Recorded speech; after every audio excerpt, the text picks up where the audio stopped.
for a delicious dinner and live music from both big-name local and national artists in a wide array of styles. Before or after your show, check out the new Maggie's Lounge, a perfect spot to visit with friends. It's open Wednesdays through Sundays beginning at 4:30 with cocktails and light fare. And you don't need a ticket to enjoy the great atmosphere of Maggie's. Crooner's Supper Club off Moore Lake and Highway 65. A little piece of old school nightlife in the 21st century. Hi, this is Laura. Listen to Food Freedom Radio every Saturday at 8 a.m. or anytime via podcast. Our individual health is connected to the health of each other and connected to the health of the earth. We know the problems with the dominant food system: climate change, deadening soils, nitrates in the water, factory farming, injustice, concentration of wealth. How do we both as individuals and as a community step up and support a living food system which honors the earth? Tune to Food Freedom Radio every Saturday at 8 a.m. and remember to support your independent farmers. With your AM 950 weather, I'm Brett Johnson. Look for clear skies tonight with a low around 18. Tuesday partly sunny with a high near 37, and Wednesday sunny with a high around 40. Get the appliances you've been dreaming of for less at Warner Stellian's year-end clearance. Shop closeouts, scratch and dent, and floor models. Plus, buy more to save more. Take 10% off 2 red tags and 15% off 3 at Warner Stellian's year-end clearance. Portions of the following program may be pre-recorded. The views expressed and the opinions given by the individual host, guest, random reptoid, or chupacabra may not necessarily reflect those of AM 950 Radio, its affiliates, or its sponsors. Now, it's time to step into the unknown.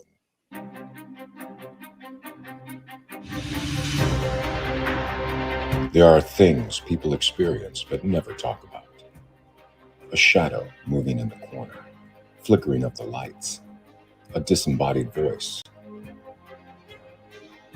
We invite you to talk with us. Share your story, share your experience, because this isn't just your story. This is our story. This is GhostBox Radio with Greg Bakun. And this is GhostBox Radio on AM 950, where every night we talk about the paranormal, ufology, Bigfoot, and so much more. My name is Greg Bakun. Thank you very much for joining me on this Monday evening. We are a week away from Christmas. Wow, that just comes up really fast. I hope everybody has been having a good holiday season. It's very easy for me. I'm not going to lie. I don't go out shopping. I don't leave the house. I don't go to Target. Not that I don't like Target, but at this time of year, I know not to, quite frankly. So when everyone's upset about hearing Mariah Carey all the time, I have to admit, I don't go into the places and I don't hear it. So, it's just, it's just one of those things. But honestly, I'm looking forward to it. I love this time of year. I love all the snow. Wait, there is no snow. Never mind. I love the fact there is no snow. I know that a lot of you love your white Christmases and stuff, and I do truly sympathize with you, or is that empathize? But either way, we still are going to have a great time, and I hope everybody is going to have a great Christmas. I'm saying all this now because I won't be with you all on Christmas. Not that you'd listen to me on Christmas. Not that you should listen to me on Christmas. But if you did, that wouldn't be so bad either. This last weekend, I think I might have mentioned prior to Friday that I was going to take part at the seance over at Midwest Witchery and Healing. That was a lot of fun. That was really good. We had Jay Ryan, who is this outstanding psychic medium. He had a bunch of messages already for us when we got there, which was really interesting. He brought up something from my past that I was not overly thrilled about, but I mean, it was there. I went with Mandy, and Mandy was getting some great messages, and Carla was there, and there's some really interesting connections happening between Carla and somebody else that was there, that they knew each other without knowing each other, if that made any kind of sense. That's what this stuff is for. I highly recommend, if you are able to check out a gallery or a seance like that, definitely go and check it out. It's incredible. It's really eye-opening, and it can be very helpful as well, honestly. Speaking of helping, I find this very interesting, and we've had on Moon Girl before talking about dream interpretations and whatnot. But we're taking a slightly different look at it tonight. And I'm really excited to have this conversation with Meg Bartlett, who is an oracle and dream interpreter that specializes in nightmare analysis and guidance to the Twin Cities. Through 10 years of personal chronic nightmare experiences and weekly sleep paralysis episodes rooted in complex PTSD, Meg dug deep and did the work necessary to come out on the other side. She now lives an amazing life she never thought possible, free of nightmares, and has turned around to help people with similar experiences. Meg uses her extensive personal knowledge, intuitive abilities, and empathetic nature to help others connect to their own internal wisdom and leave demons behind. Meg, welcome to GhostBox Radio. Thank you so much, Greg. I'm glad to be here. Oh, I am so glad that you're here. And thank you once again. Just a little insight into how radio works, folks. It wasn't until this afternoon that we were able to catch up and commit that you're going to be on tonight. It's just kind of how it works. Even though I started putting all over the place that you were going to be on, maybe I'm intuitive. Hey, that's probably it. You're tapping in. I'm tapping in. It's such an interesting conversation. And one of the things that Meg has agreed to do is if we don't take calls here, because I don't have Adam here with me tonight, but if you want to put into the chat and you go over to GhostBox Radio with Greg Bakun on Facebook or AM 950 Radio on Facebook and you're listening to us live, put in the chat, there's a dream that you want interpreted. Meg has graciously agreed to do a look at it and talk about it. And that to me is really pretty outstanding, because I think that's putting you on the spot, but this is what you do, isn't it? It is. I put myself on the spot all the time. I do a lot of local events here in the Twin Cities, and everything I do is, just in the moment. So I can take a look at anything, and I'd love to help anyone listening to the show tonight. And you started off with your own nightmares, with your own situation. Based on the bio that I read, it sounds like that it was a lot of self-help on your end to get yourself through it. Oh, yeah. Yeah, so I have a really interesting background. I've been all over the place. I was in the military actually for about 5 years as well. So my childhood was really traumatic. There were a lot of different things that happened during those years. And it got to the point where I knew I had to leave. So I'm 18 years old and things just are not working out. And I'm like, hey, if I want to continue being a part of this world, I really need to get out of here. I need to remove myself from the environment that I'm in. I need to go find something else. And the military is where I turned. I was a part of the Marine Corps for 5 years. I deployed to Afghanistan in 2015. And it was a really interesting, eye-opening experience, right? To be a part of not only a government organization, but also the military, right? A really regimented mentality. And so exposing myself to that was really interesting. Along that journey, I started having those nightmares when I was about 17 or 18, and I was having sleep paralysis at least once a week, which is really, really extreme. Most people will go their entire lives without having any aspect of sleep paralysis. And then there's about 20 to 30% of people who will have at least one episode. And then it's less than 1% of people who have sleep paralysis continuously.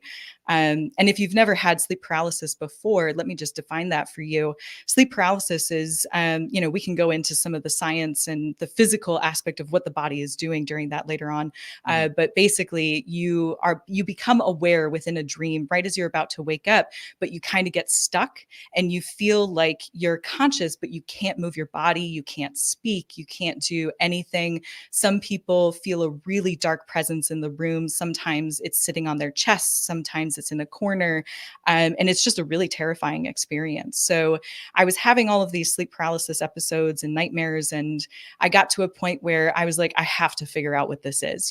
I do not want to live my life like this anymore. It was really disrupting pretty much every aspect of my existence, right? Sleep is so crucial to the human experience. And so I got to a point where I just kept digging. I was going to traditional psychological therapy. I was, I started taking a more spiritual approach near the end of this as well. But I turned and I started looking at my nightmares, and by actually interacting with them and, doing a lot of self-study and self-application, I ended up seeing that my nightmares were actually my fears personified of coming into contact with the ideas of what I had experienced in childhood.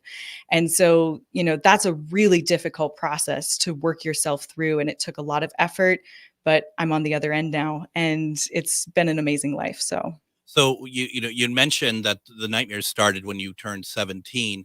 Was it anything that happened during your time during that period of time that brought those nightmares back up, or is that just something that you could say that it just generally reawakened?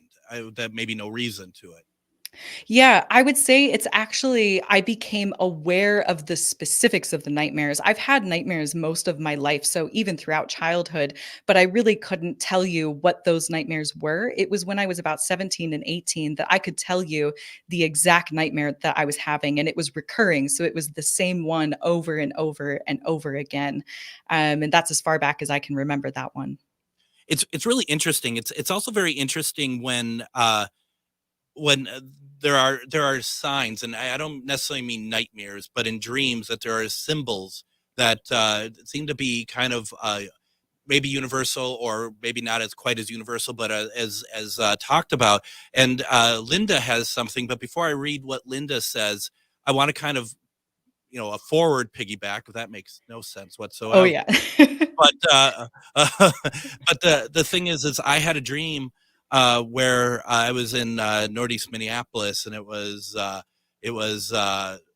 nice out, and I'm walking down the sidewalk, and there is a snake hanging out of the tree, and it just looks at me. It's not very realistic looking, but it looks at me and it opens its mouth. And as soon as I crossed the other side of the tree, it was winter. And I had looked at that time that snakes often are looking like that. That's a symbol of change. And I'm not sure if that's necessarily the case, but I was like, you couldn't get more obvious than that, if that's truly what that means. But may I read to you what Linda wrote? Yes. Can I actually share with you how I decide definitions real quick, just for your listeners, so they know what to expect through this? Okay, perfect. So when we're looking at, what does a specific piece of symbolism mean? Anybody can go to dreamdictionary.com, right? And look up the multitude of different things that are going to pop up. A dream dictionary is a great resource, but only for the initial, like getting the juices flowing. Right. Every single person on the face of the planet has their own unique dream language. Your dream language is shaped by your unique experiences, the emotions that you feel about those experiences, and your soul signature as an individual as well. And so what is, like the definition of a snake for one person might not be for another. A real quick example I always use to help people process this is, I'm a dog owner. I love my dog very much. For me, he represents sort of like a parent-child responsibility and love relationship in my dream space. But if someone had been attacked by a dog as a kid, that's not going to have the same definition. So I want everyone to know that while I'm, taking a look at some of your dreams and we're talking about these definitions, what is true for one person might not be true for another. And you always need to take your personal experience into context. And with that, because you talk about, you having your own abilities that you use in this, if you're using, any sort of like intuitive abilities or anything, when does that come into play? Like you putting that to somebody else who is having they'd like to have their dream looked at. I mean, is that something that is a major part from the start, or only if you feel like that there is going to be a lot more depth of layer to the dream itself, or what? That's a great question. Yeah, as I have gotten more and more into this, I realize that I use it all the time. And so the way that I do this is I pick up on psychic or intuitive, empathetic information. Just your information is all around you, right? And as I'm talking to you, I can kind of pick up on that. I use it to help me narrow down the definition for a person. So if there's a, like a really dramatic life event that happened around a particular piece of imagery, I might be able to pick up on the emotional signature that you have tied to that memory, and that can help me further define it in the moment. So it's more of like it helps me streamline the process. Does that make sense? That makes sense. And I mean, because there has to be a point that you have, based on what you said about like the meanings and the symbolism in the dreams, there has to be more than just because it is like, okay, well, maybe snake doesn't mean that for, when we read Linda's, but then how do we go further on it? And I think that that kind of has to be, in my mind, the only way to go further on it without some sort of like really like psychological deep dive that might include like any sort of hypnotism or something like that. I mean, there's and that's what's so fascinating about this. So many layers. It doesn't have to be a nightmare either. There's just so many layers to a dream. Correct. And I would say for anyone can learn to interpret their dreams, just tuning into your own resonance, right? Like, the right definition when you come across it. So a dream dictionary, that can be a great resource. Just read through the ones and see what lights you up. What do you feel in your gut, sort of thing. Which is kind of with what we tell anybody if we're working on any sort of spirit work, right? Is it's all about the act of resonance and Absolutely. and that you can't let somebody else tell you how you feel about things. You might have people like yourself and others help guide, help give information, but ultimately it comes down to the person themselves to be able to say that resonates with me. Yes. Yeah, that's interesting. I think it's very interesting. And just so you know, Linda, I am going to get to your stuff, but I'm going to get to that into the next break, only because I want to make sure that Meg has time to do this. Before we head off to break, how can people get a hold of you? Yeah, that's a great question. So I am actually in the middle of a huge life shift. Right now, you can find me at my website, souldreamexperience.com. I'm not currently taking clients, but I will in the new year. If you join my email list, you can, just be notified whenever those open up. I am shifting sort of my business name and website though. So we'll be kind of migrating everything over. You can find me at Instagram as well, souldreamexp, as in experience points. So that's fantastic. That's really exciting.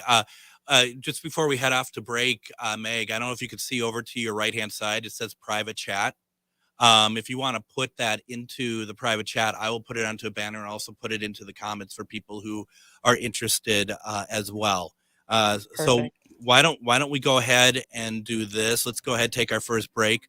When we come back, we're going to continue our conversation with Meg Bartlett. We have Linda on deck. We're going to read what she wrote. Anyone who wants a dream interpretation, Meg is open to taking a look at them. We have a lot to get through. You're listening to GhostBox Radio on AM 950. Hello, I'm Jody, also known as Witch Jody on social media. I opened Midwest Witchery and Healing in historic Stillwater because as a nurse, I love to help others. When you come and visit Midwest Witchery and Healing, you will find everything from divination and magical services, classes to ritual tools, jewelries, handcrafted candles, witchy gear, and much more. My store is a safe environment for all on their own unique path. Look for the purple door. Find out more at MidwestWitcheryHealing.com. Hey, it's Patrick again. 'Tis the season to be jolly, and nothing makes me feel jollier than a clean home. With the holidays right around the corner, it's time to get ready for friends and family, and there's no better way to do that than with Zero Res.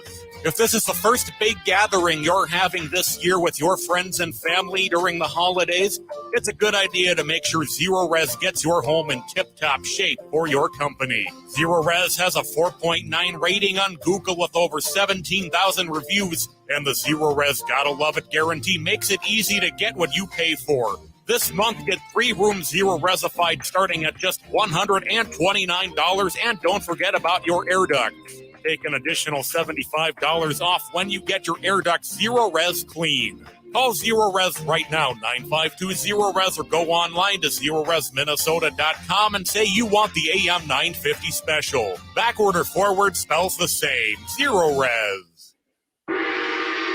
Magus Books, your multicultural spiritual supply store. Stop in and expand your horizons with books, classes, readings, and supplies at magusbooks.com or in our shop at 1848 Central Avenue Northeast in Minneapolis.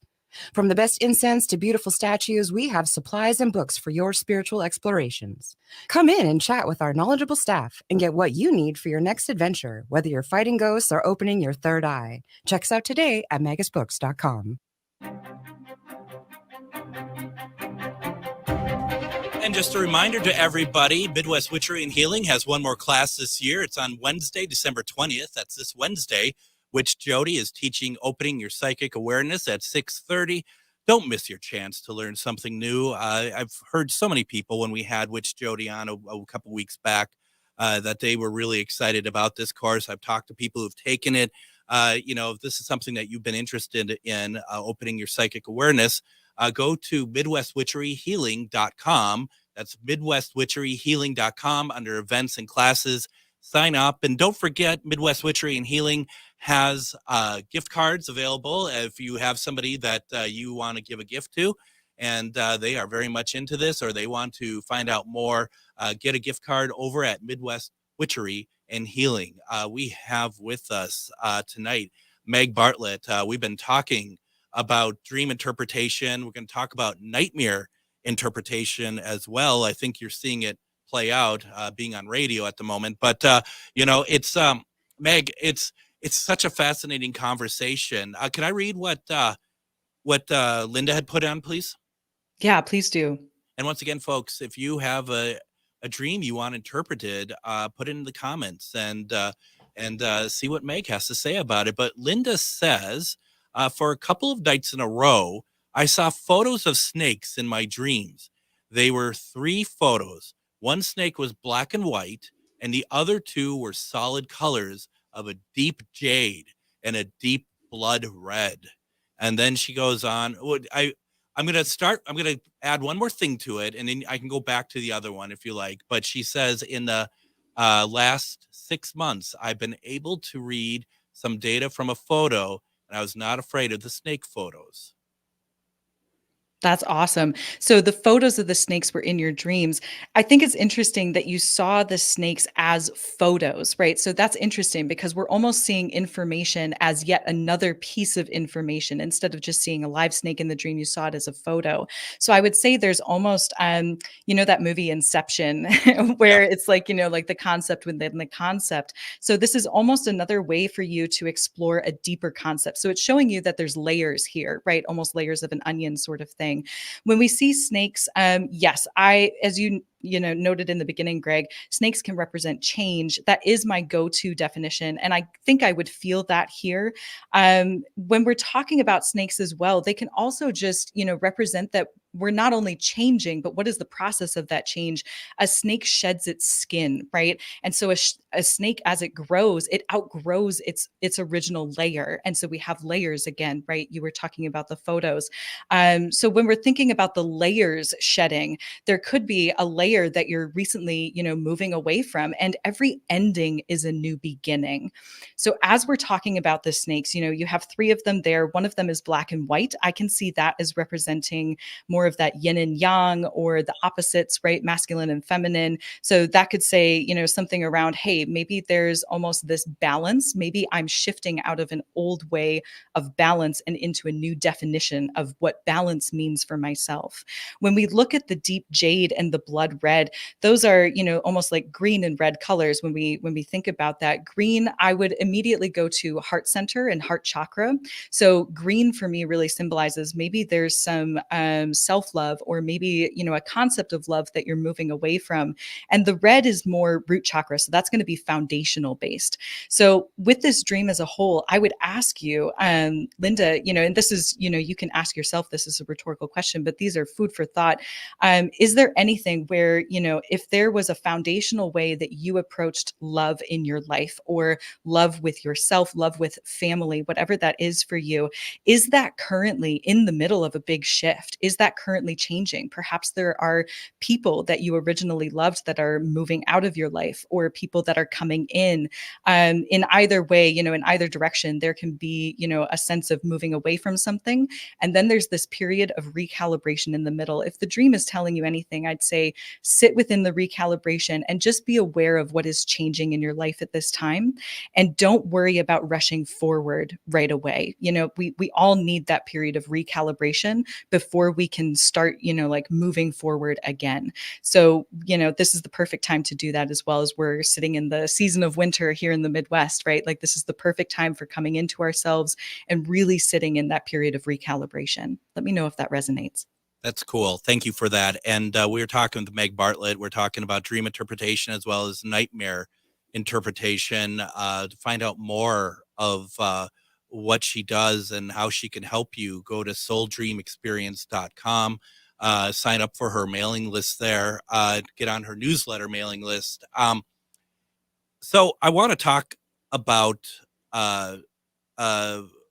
ex-military and maybe even military people. And I obviously, one thing that people who come back from active service, they have the nightmare, especially if they've seen combat. And I think it's so easy to be like, well, that's from your experience being, active in combat or being in the military or whatever else. But I think that has to be too easy of an explanation, right? Because there's probably more to it, even if it was that you still want to be able to try to put an end to that, right? Yeah. So the nightmares, and for me, it's been a really unique experience because they started when I was so young, outside of that military experience. And then it kind of, just added on top. It was almost like adding another layer to it. The first thing is, it's so interesting for me to be a part of the military, and not just the military, but the Marine Corps. Like, that's a really intense branch to be a part of. And now to be doing, this energetic, psychological work, like, that's a huge 180, as some people would say it. But anyone who's joining the military is doing it for the purpose of, they want to better the world in some way. And maybe this is the only avenue that they know how right now. When it comes to, dealing with those nightmares and, with PTSD especially. So serving over in Afghanistan, we took mortar fire almost every night that I was there. And so you wake up in the middle of the night, you're jarred awake, and there's just, there's just mortar fire everywhere. You're taking bombs, and the bases, you have to remain within a shelter. Some people have to get up and move. It's a whole thing. And just the exposure to the noise over and over and over again, even not seeing combat. Thankfully, I didn't see combat. I saw some other things, but I didn't have to see combat. But just being exposed to that level of, I could die at any moment, that really does something to the brain, and it does something to the body before you even, deploy. And for people who have never deployed, they can still have a level of PTSD, even just from boot camp. Boot camp is a really intense experience. You're on a very regimented program. Sometimes people are almost shocked out of, their what they knew life to be before they enter this space.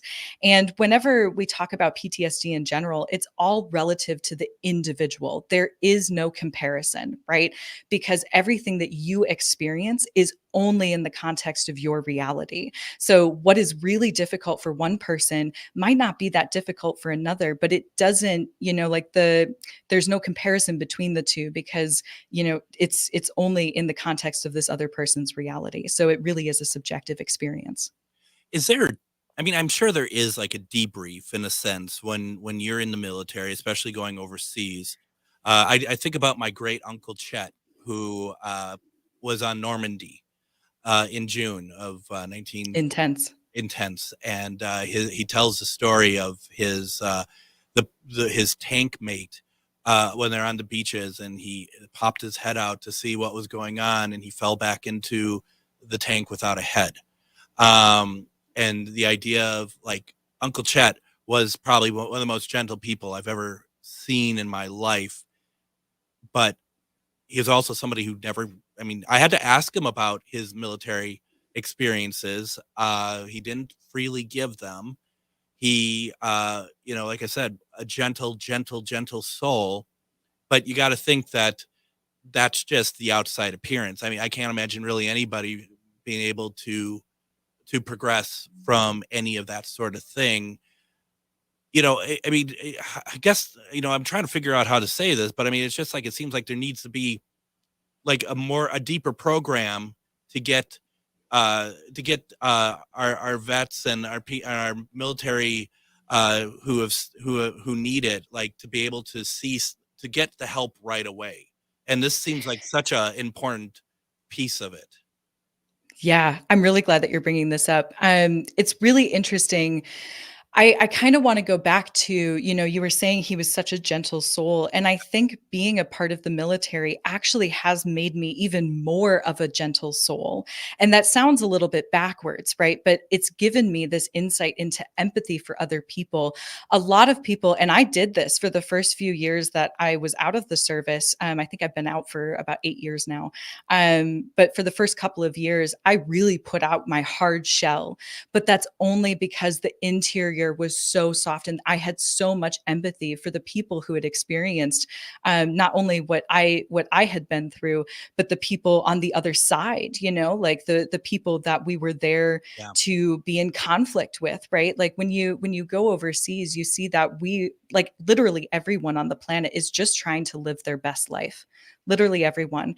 And, sometimes you are just a pawn piece and you're trying to figure out, how do I help the world, and how do I do this? And it makes you this loving, empathetic person. But sometimes it's so hard, especially in our society, when we've been set up to think about the military as you have to be gung-ho, you have to be this, really, like stubborn, shelled person. And if you show us that you have a soft center, then that is wrong. And that's, really a tragedy in our society today. So we're in the middle of unpacking that, right? Like, as a collective group.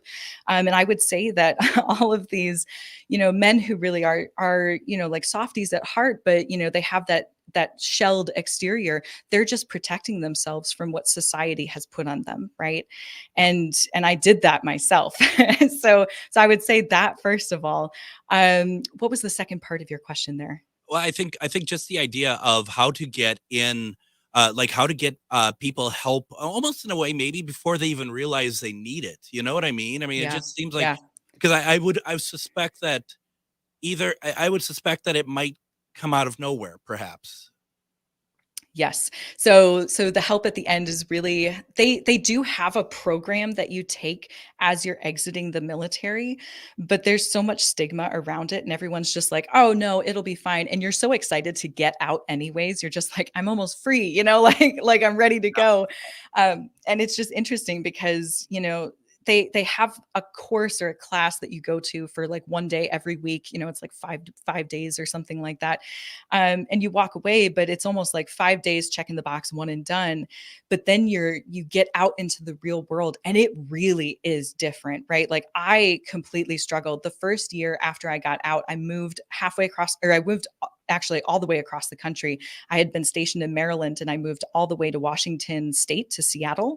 Mm-hmm. And I was using my degree. I got a degree when I was in an environmental science, and I was trying to be a park ranger and like do all these things. But like, the crushing shock of being a civilian again was so extensive, and I shoved it down. And so it's not even that the military is not doing their due diligence. I just don't think they know how, because it's such a systemic, like, it's so societal, and it's so conceptual, and it's so individual to the experience. I was telling myself I didn't need help because I didn't want to have to need it until I was already in, the deepest part of the pit. So, and that was something I was going to ask too. I mean, by definition of being in the military, especially like through the boot camp and stuff, where you need to be tough. Yeah. You have to show, and I can understand even any early onslaught of PTSD or anything said out loud might be contrived as a sign of weakness as well, especially if you're so close to getting out or so close to, the action. And especially being female, I have to bring up my gender here. You know, I am a woman and I do identify as a woman. And one of the things that was really difficult being in the Marine Corps as a female was almost this extra expectation. I always had to prove myself. I am just as fast. I am just as strong. I am just as capable as my male counterparts. I can carry ammo cans like nobody's business, you know, Yeah. like there's this aspect of having to show up. And it starts in boot camp, and it's hard because there's no right way to enter and exit war. You know, we're still figuring that out because war shouldn't exist in the first place. You know, so it's a completely human construct, and this is we're getting into like, you know, the big concept of it. But getting out, you know, it really is each individual's experience, and you know, it's such a big issue, right? Helping those who have helped their country and getting out of that space.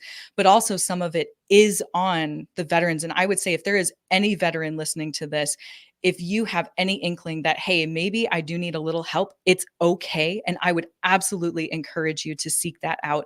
It is 100% worth it. You can show up for your own life better. You can show up for your loved ones better, your children better, your mothers and fathers, and everyone in your family can benefit from you saying, hey, you know what?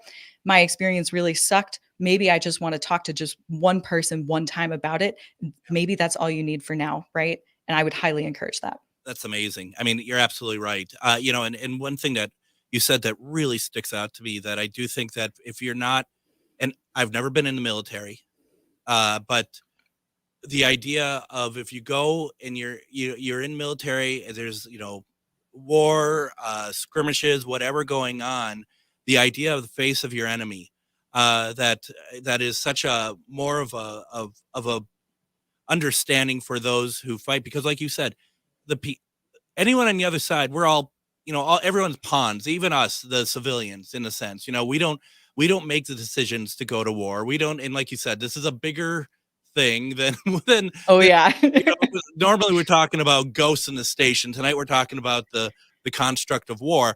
But I mean, it's important because it is a matter of that.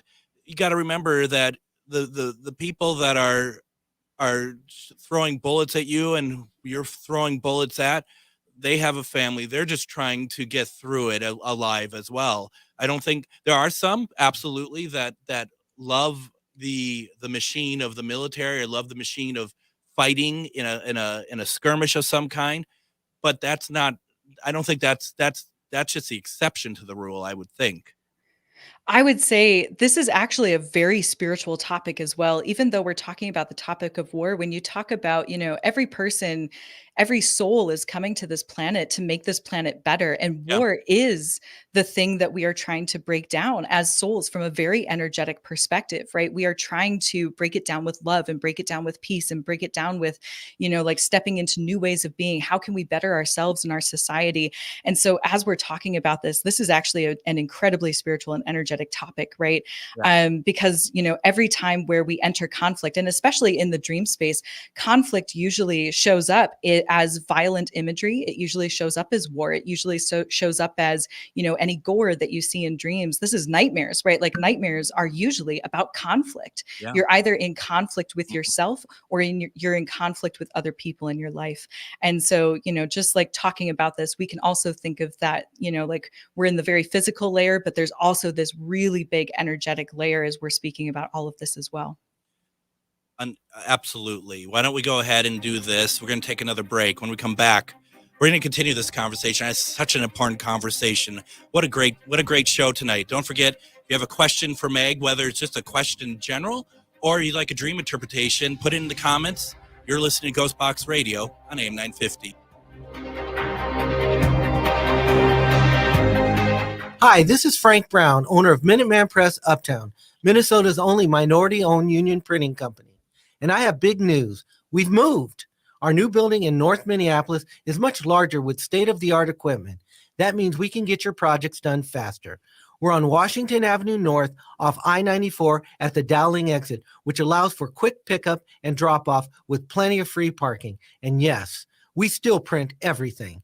I moved to MP Uptown because as a Black business owner, I want to be in North Minneapolis and help provide jobs. At MP Uptown, we pay above living wages, hire people who have made mistakes in the past, and believe in social justice. We have over 175 Google reviews with a 5-star rating. Let us handle your next print project because when you support our business, you support the community. Call 612-870-0777 or visit mpuptown.com. That's mpuptown.com. We print everything. Hello, I'm Jody, also known as Witch Jody on social media. I opened Midwest Witchery and Healing in historic Stillwater because as a nurse, I love to help others. When you come and visit Midwest Witchery and Healing, you will find everything from divination and magical services, classes to ritual tools, jewelries, handcrafted candles, witchy gear, and much more. My store is a safe environment for all on their own unique path. Look for the purple door. Find out more at MidwestWitcheryHealing.com. With your AM 950 weather, I'm Brett Johnson. Look for clear skies tonight with a low around 18, Tuesday partly sunny with a high near 37, and Wednesday sunny with a high around 40. Eat Local Minnesota is a great way to find locally owned restaurants and food purveyors. They feature high-quality food and unique eating experiences for your next meal. Some of those dining options include the Great Wall Restaurant, Nightingale, and Crooner Supper Club. Find a full list of all of our restaurants and food purveyors at eatlocalminnesota.com. If you've been to Midwest Witchery and Healing lately, you should go and check out their new classroom expansion that has just opened. They're now offering more classes, so you can now learn tarot, astrology, herbalism, witchcraft, psychic enhancements, and much more. There is a lot going on over at Midwest Witchery and Healing. It's all good. Make sure to follow them on Facebook, Instagram, and TikTok to be up to date on their class schedule. Or go to MidwestWitcheryHealing.com and click on events and classes. And as a reminder, folks, you can get your gift cards there if you want to give someone something very special and awesome. But also remember that you can do online shopping there as well. So MidwestWitcheryHealing.com, it's well worth going, taking a look at. Now, join me tomorrow on GhostBox Radio with Greg Bakun. We're going to have on Char Savoy, who you may have heard on such radio programs as this one, where we are talking about, we're doing one question readings tomorrow, where if you have a question about your life, what's coming up maybe in 2024, or if you was wondering if you're going to get a job, like, am I going to get a job? All that good stuff. She's going to be here tomorrow to talk about it. As you all know, she is extraordinarily gifted, and it's going to be a great conversation. Wednesday, we have back on Angela Boley. You might remember her. She is a psychic medium that does these amazing paintings, but we're going to be talking with her about her tracking down a past life of hers that she remembers vividly. And she's trying to find out if she can find that person and find out more about it. Speaking of war, speaking of the military, he goes back to the First World War. It's an incredible journey. I'm not sure if we're going to get through it all in the 1 hour, but we're going to try, or at least start. That's going to be Wednesday. I have with me right now, though, and I'm really excited. What a conversation with this Meg Bartlett over at SoulDreamExperience.com. We've been talking about dream interpretation. We've been talking about nightmare interpretation. We've been talking a lot about the military, which I think it's so important. If you have a question for Meg, or if you'd like to have her try to do a dream interpretation, please put it in the comments. What about, Meg, what about the fact that, just some of us who haven't been in the military, obviously we get nightmares as well. Do you find any sort of commonality as to, like, when people come to you about nightmares? Is there like one thing that, I'm not saying everyone has the one thing, but maybe one thing that sticks out the most that is like, oh, well, this is why you're having these type of nightmares? Yeah, actually, there is one overarching concept within this work, as doing nightmare analysis and helping people understand that about themselves.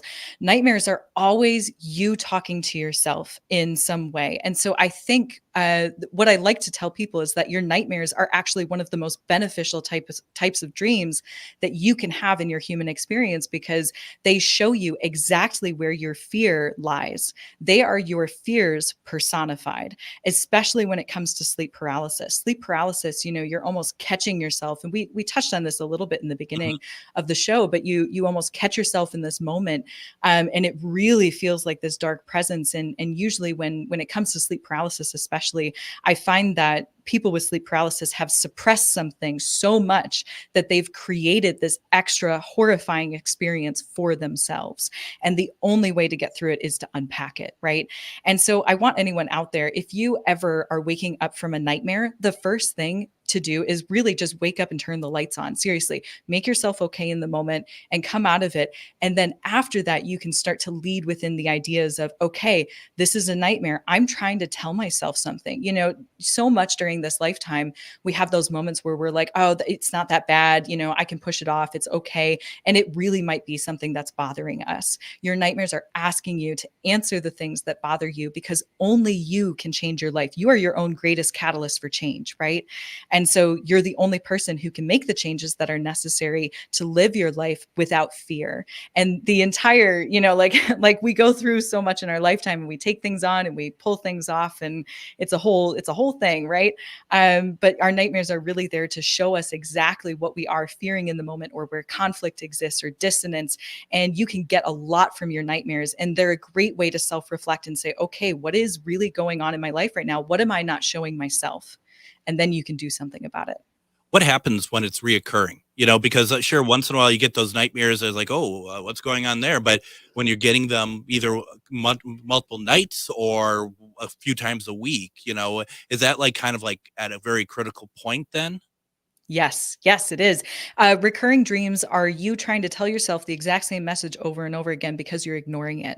So if you have those recurring nightmares, right? If it's the same theme, even if it's not the same imagery, if it's the same theme, or maybe there's like a similar place that you go. Let's talk about houses real quick. I feel like someone out there, one listener might need me to talk about houses. There's something where a house in the dream space, I really think it represents our, psychological structure. So the main floor of a house in the dream space represents our everyday thoughts. Like I'm going to work, I'm coming home, it's my family, I'm in the living room, the kitchen. These are very like middle life experiences. When we talk about the attic as a part of the house, that's our spiritual or religious thoughts, our thoughts about what else is out there, like how do I connect to the universe?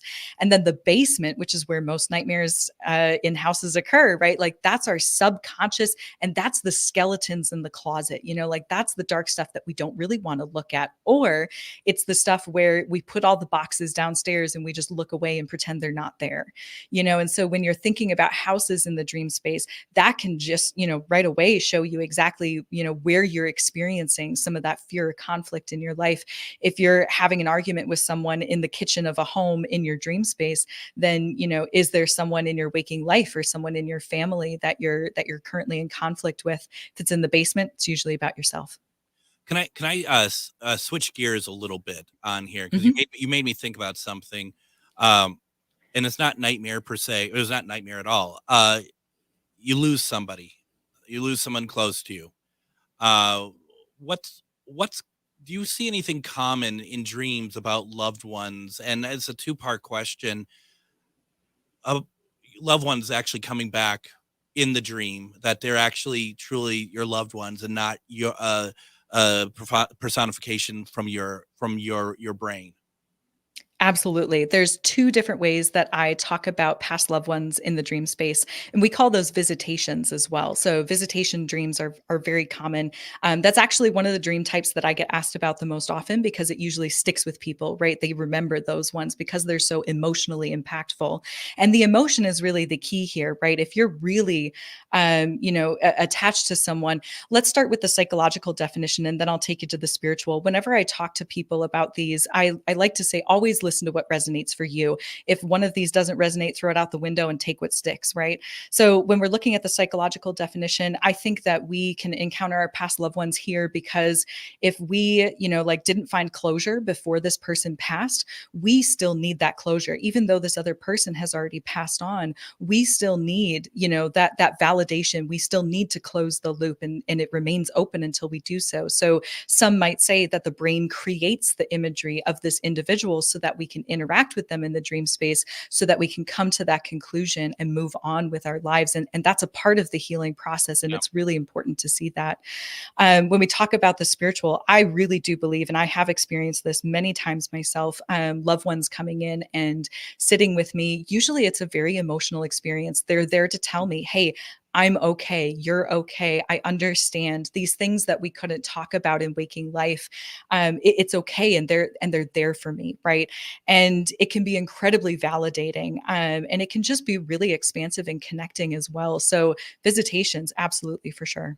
Do you find or ever thought when people talk to you about visitations that those dreams tend to be more lucid?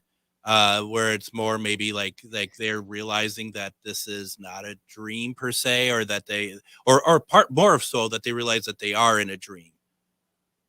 That's actually, I'm actually 50-50 on that. So, and I would like to talk about lucidity real quick. A lot of people think the definition of a lucid dream is that you have to be able to control it in some way. That's false. The only definition for a lucid dream is that you have awareness that it's a dream, right? Exactly, yeah. So yeah. So even if you can't move anything around or change the scenery, if you're aware of that you're dreaming, that is still considered a lucid dream.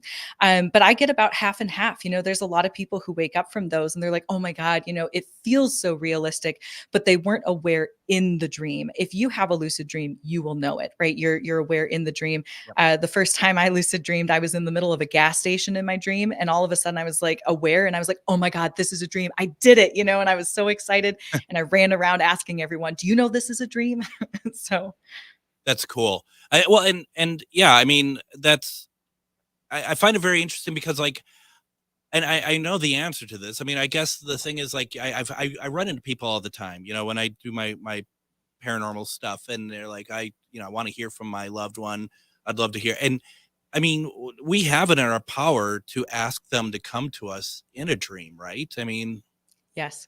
Yeah. Let's talk about intention real quick. So what I like to help my clients with is and this goes for anyone experiencing nightmares as well. You are the controller of your dream space. So even though you might still have those chronic nightmares, it's because a greater part of yourself is really trying to get you to pay attention to that message. But if you don't have chronic nightmares, or if you find a night where you don't have them, set an intention before you fall asleep. Yeah. I do like a really quick 5-minute ritual as I'm already laying in bed. So it literally takes, like hardly anything. I lay there. I always clear my energy out. You might, take a visualization. You might just say the words clearing, clearing, clearing. That just helps you let go of the day. Sometimes you might do a brain dump. Literally all of the thoughts in your head, if they're racing, write them all out on a physical piece of paper. There's like actual science behind, the connection between writing something out and the brain processing, and get those thoughts out. And then you can set the intention and you just, if you're trying to connect with a past loved one, especially, really bring in like their energy, but loving energy. Always lead with love, because if it's not love, then you might, not come into contact with that, or it just might be difficult. You might be caught up in yourself. So always, think about love, think about the really like the best experiences you have ever had with that person, and ask them to come in. And the last thing with that is that there's a concept called dream lag. And this has been scientifically shown in studies where if you experience a new event, so the brain is trying to process memories in the dream space, it can take up to 3 to 4 days or nights for you to start to dream about that. And so don't give up after the first night, because dream lag might be in effect. So set the same intention for 3 to 4 nights in a row. And within those 3 to 4 nights, you might actually come into that visitation type dream. That's amazing. And we have about 3 minutes left, and I want to quickly talk about the idea. I was just talking with somebody today about it. The idea of like you trying to penetrate into somebody else's dreams, like a loved one, like a living loved one, like a husband, wife, whatever, that you want to be able to share a moment, but while you're both are sleeping, and inhabit each other's dreams. Is that something you've run across before? I've heard the concept. I like to steer my clients away from that because consent is always an issue, right? So if you're with your partner and let's say you both want to meet up in the dream space, have a dedicated conversation beforehand so that you're both on the same page. Whenever we're trying to enter someone's dream space, especially I get this a lot with like questions of exes, right? Like if I'm curious about what my ex is going through, I would just steer clear of that, right? That can really, just the energy of that doesn't feel good, and that can really invite some negative karma. karma in, and you don't need to know. You don't need to know. And, that's kind of a whole other plateau, right? That's open can of worms just in general with whatever else is out there anyway. I've heard people try it, and it doesn't seem like something I'd be all that interested in myself, to be perfectly honest. Yeah, there's way more than enough to explore in your own dream space. I'll just let everyone know. Well, and to your point too, I would love it if, because I know there's a number of people on here who have lost loved ones and stuff, and I would really like to see, reach out to us, reach out to Meg afterwards, or reach out to me. Let me know if it works. Send me a note at comment@ghostboxradio.com. I don't mean tomorrow, no, it didn't work. I'm just saying try it if that's what you really want. I know so many people who would love to do that. Yeah, and definitely give it a couple of days, right? That dream lag really is a thing. And don't give up after the first one. No, not at all. Real fast before we wrap up, is it possible that your loved one appears to you, but it's such a deep part of your conscience that you may not remember it at all?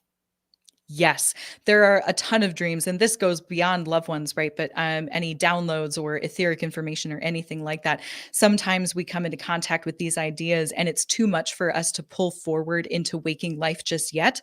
And so some people will go even several years, and then they'll suddenly remember a dream that they had 5 years ago, right? But they've finally reached a point where they can actually process that information. So yes. How amazing. Once again, if you want to get a hold of Meg Bartlett, and you should, let's just put it that way, you can go to souldreamexperience.com. You're around here locally. Do you have any shows coming up that you're going to be at? Yeah. I'm looking at doing some of the Body Lab fairs next year. I'll also be at a Maria Shaw event in February. I think that is. I'm on the scene, so you can find me at a bunch of the upcoming things there. I'm going to be there as well. I'm planning on it at least. So yeah, no, that's going to be fantastic. Definitely go check it out. If you have questions, whatever, I'm sure you'll be happy to answer anything. Absolutely. What a great conversation. I really appreciate you coming on tonight, especially kind of last minute. I really do appreciate the talk. Yeah. Thank you so much, Greg. This was really fun. It was really fun. And I hope that we can have you on again. And what I forgot to tell you earlier is thank you so much for your service. I really do appreciate it. Thank you. I appreciate it. And I'd love to talk again sometime. That was Meg Bartlett. Thank you so much for being on, Meg. Join us tomorrow. One Question Readings with Shar. Everyone have a great evening, and we'll see you tomorrow. Take care, everybody.